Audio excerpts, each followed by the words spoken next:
इस पूरे क्षेत्र को इस दशक में ऊर्जा का बहुत बड़ा केंद्र बनाने में मदद करेगा। इस सोलर प्लांट से मध्य प्रदेश के लोगों को, यहां के उद्योगों को तो बिजली मिलेगी ही, दिल्ली में जैसा अभी शिवराज जी बता रहे थे, मेट्रो रेल तक को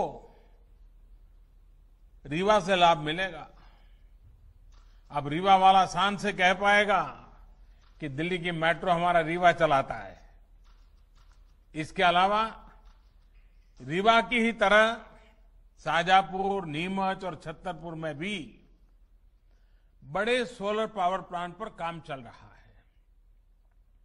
ओमकारेश्वर डैम पर तो पानी में तैरता हुआ सोलर प्लांट, और मुझे पक्का भरोसा है कि आप जो योजना बना रहे हैं उसको पूरा करके रहोगे। ये तमाम प्रोजेक्ट जब तैयार हो जाएंगे तो मध्य प्रदेश निश्चित रूप से सस्ती और साफ सुथरी बिजली का हब बन जाएगा। इसका सबसे अधिक लाभ मध्य प्रदेश के गरीब, मध्यम वर्ग के परिवारों को होगा, किसानों को होगा, हमारे आदिवासी भाइयों बहनों को होगा। साथियों, हमारी परंपरा में, हमारी संस्कृति में, हमारे रोजमर्रा के जीवन में सूर्य उपासना का एक विशेष स्थान है।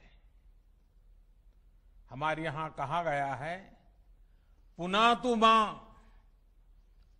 मां तत्सवितुर्वरेण्यम, यानी जो उपासना के योग्य सूर्य देव हैं वो हमें पवित्र करें। पवित्रता की यही अनुभूति आज यहां रीवा में है, हर जगह पर हो रही है।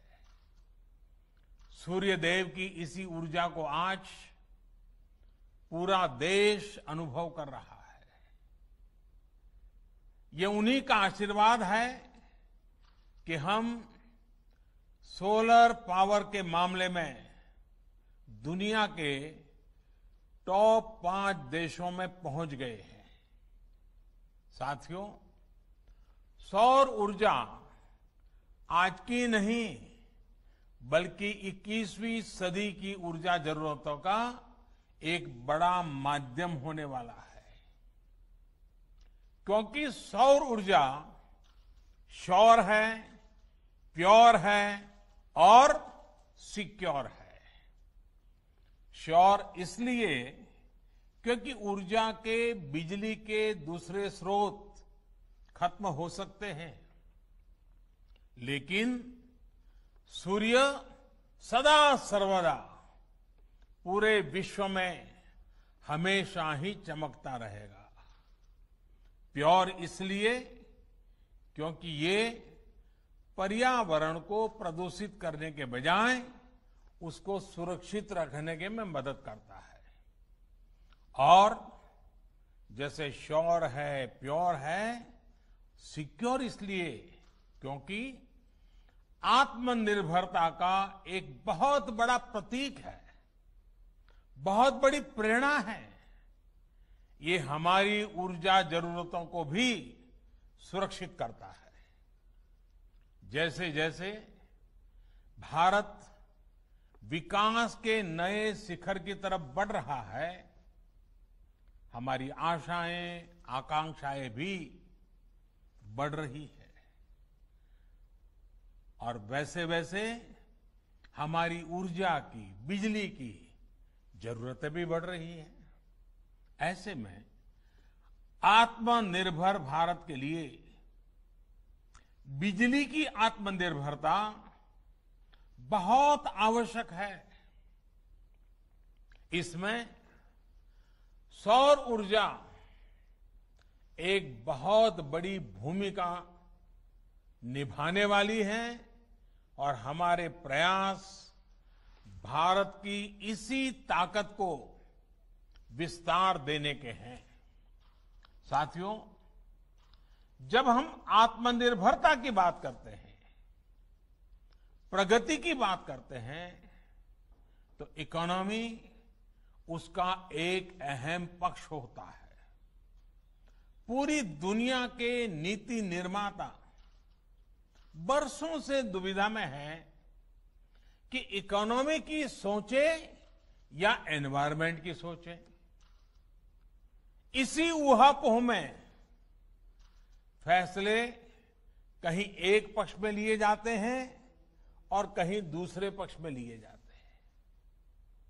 लेकिन भारत ने ये दिखाया है कि ये दोनों एक दूसरे के विरोधी नहीं है, बल्कि एक दूसरे के सहयोगी हैं। स्वच्छ भारत अभियान हो, हर परिवार को एलपीजी और पीएनजी का साफ सुथरा ईंधन से जोड़ने का अभियान हो, पूरे देश में सीएनजी आधारित वाहन व्यवस्था, इसके लिए बड़ा नेटवर्क बनाने का काम हो, देश में बिजली आधारित परिवहन के लिए नए नए रिसर्च होने वाले हैं, कुछ प्रयास होने वाले हैं। ऐसे अनेक प्रयास देश में सामान्य मानवीय के जीवन को बेहतर और एनवायरनमेंट फ्रेंडली बनाने के लिए लगातार किए जा रहे हैं। भारत के लिए इकोनॉमी और एनवायरनमेंट दो अलग अलग पक्ष नहीं हैं, बल्कि एक दूसरे के पूरक पक्ष हैं। साथियों, आज आप देखेंगे कि सरकार के जितने भी कार्यक्रम हैं, उनमें पर्यावरण सुरक्षा और ईज ऑफ लिविंग को प्राथमिकता दी जा रही है। हमारे लिए पर्यावरण की सुरक्षा सिर्फ कुछ प्रोजेक्ट्स तक सीमित नहीं है, बल्कि ये वे ऑफ लाइफ है। जब हम रिन्यूएबल एनर्जी के बड़े प्रोजेक्ट लॉन्च कर रहे हैं, तब हम ये भी सुनिश्चित कर रहे हैं कि साफ सुथरी ऊर्जा के प्रति हमारा संकल्प जीवन के हर पहलू में दिखे। हम कोशिश कर रहे हैं कि इसका लाभ देश के हर कोने, समाज के हर वर्ग, हर नागरिक तक पहुंचे। मैं आपको एक छोटा सा उदाहरण देता हूं। साथियों, बीते 6 साल में लगभग 36 करोड़, ये आंकड़ा बहुत बड़ा है, 36 करोड़ एलईडी बल्ब्स पूरे देश में वितरित किए जा चुके हैं। 1 करोड़ से ज्यादा एलईडी बल्ब देश भर में स्ट्रीट लाइट्स में लगाए गए हैं। और सुनने में तो ये बहुत सामान्य बात लगती है। ऐसा इसलिए लगता है क्योंकि सामान्य तौर पर जब कोई सुविधा हमको मिलती है, हम उसके आदी हो जाते हैं, तो उसके इम्पैक्ट की या उसके होने या न होने की हमें कुछ महसूस ही नहीं होता, हम ज्यादा चर्चा भी नहीं करते। इस प्रकार की चर्चा तभी होती है जब वो चीज हमारे पास नहीं होती है। साथियों, ये छोटा सा दुधिया एलईडी बल्ब जब नहीं था तो इसकी जरूरत अनुभव होती थी, लेकिन उस समय कीमत पहुंच से बाहर थी, बिकता भी नहीं था, लोग खरीदते भी नहीं थे, बनाने वाले भी आगे नहीं आते थे। तो 6 साल में क्या हुआ, कौन सा बदलाव आया? एलईडी बल्ब की कीमत उस समय जो थी उससे आज 10 गुना घट गई है। यानी अगर उस समय 400 रुपया थी तो आज 40 रुपया हो गई। अगर 300 थी तो 30 रुपया हो गई।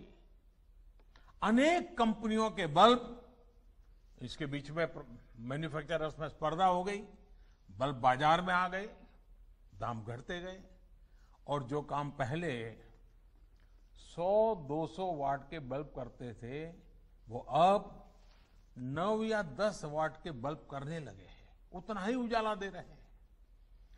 घरों और गलियों में एलईडी लगाने भर से ही हर साल करीब 600 अरब यूनिट बिजली, 600 अरब यूनिट बिजली, इसकी खपत कम हो रही है, बिजली की बचत हो रही है और लोगों को रोशनी भी अच्छी मिल रही है। इतना ही नहीं, हर साल लगभग 24,000 करोड़ रुपए की बचत हमारे देश के खास करके मध्यम वर्ग के परिवार के जेब में बचते हैं।